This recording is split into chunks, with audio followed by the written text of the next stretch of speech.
بسم اللہ الرحمن الرحیم۔ الصلاۃ والسلام علیک یا رسول اللہ وعلی آلک واصحابک یا حبیب اللہ۔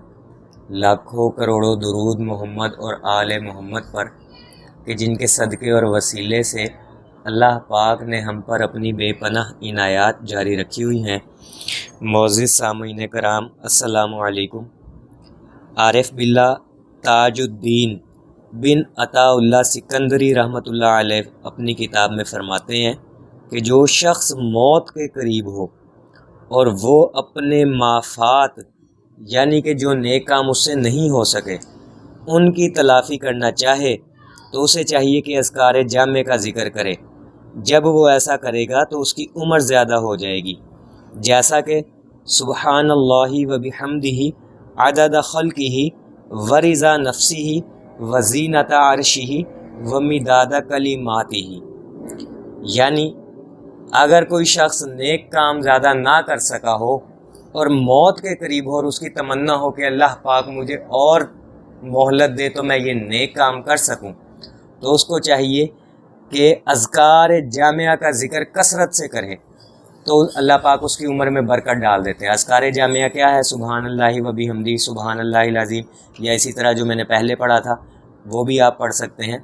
اور اسی طرح وہ شخص جس کی بہت سی نمازیں اور روزے قضا ہو گئے ہوں تو اسے چاہیے کہ حضور نبی کریم صلی اللہ علیہ وآلہ وسلم پر درود شریف پڑھنے میں مشغول رہے، کیونکہ اگر تو نے اپنی پوری زندگی تمام عبادات میں گزاری ہو اور ایک مرتبہ اللہ تعالیٰ نے تجھ پر صلات بھیجی ہو تو وہ ایک صلات تیری تمام عمر کی تمام عبادتوں سے بڑھ جائے گی، اس لیے کہ تو اپنی وسعت کے مطابق درود بھیجتا ہے اور اللہ تعالیٰ اپنی ربوبیت کے اعتبار سے تجھ پر صلات بھیجتا ہے۔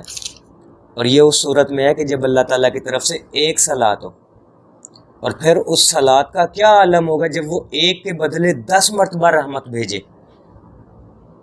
اور کیا ہی وہ مبارک زندگی ہے جو اللہ تعالیٰ کی اطاعت اور نبی کریم صلی اللہ علیہ وآلہ وسلم پر درود شریف پڑھنے میں مشغول رہتی ہو۔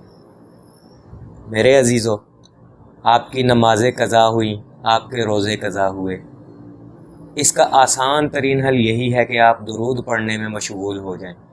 جب آپ ایک مرتبہ درود پڑھیں گے اور اللہ پاک آپ پر 10 مرتبہ رحمت نازل فرمائیں گے نا، تو وہ آپ کی ساری زندگی کی عبادتوں سے افضل ہوگی۔ اور کیا معلوم آپ کی نمازیں قبول ہوئی ہوں یا نہ ہوئی ہوں، لیکن درود وہ عبادت ہے جو ہر حال میں مقبول ہے، اور جب درود مقبول ہے تو اللہ تعالیٰ نے جو رحمت بھیجی ظاہری بات ہے پھر وہ بھی قبول ہے۔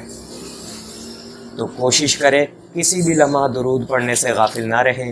دعا گو ہوں کہ اللہ پاک ہم سب کو کثرت سے درود شریف پڑھنے، پڑھوانے، لکھنے، لکھوانے اور اس کی اشاعت و تبلیغ کرنے والا بنائے۔ صلی اللہ علی محمد، صلی اللہ علی محمد، صلی اللہ علی محمد۔ السلام علیکم۔